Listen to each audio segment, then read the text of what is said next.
தென்காசி மாவட்டம் Vasudevanallur ST plot நகரில் புதுமந்தை தெருவில் குடியிருப்பு வீட்டில் பாம்பை பார்த்ததாக சொன்னார்கள்.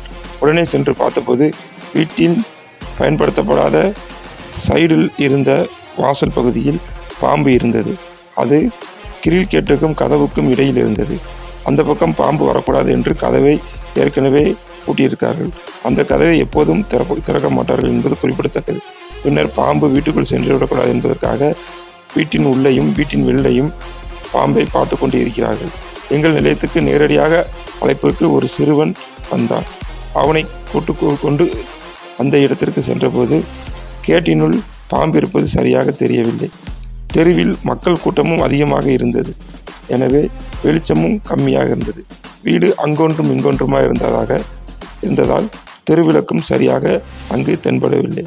பின்னர் கைமின் விளக்கை பயன்படுத்தி கேட்டினுள் இருந்து பாம்பை பத்திரமாக வெளியே எடுத்தோம்.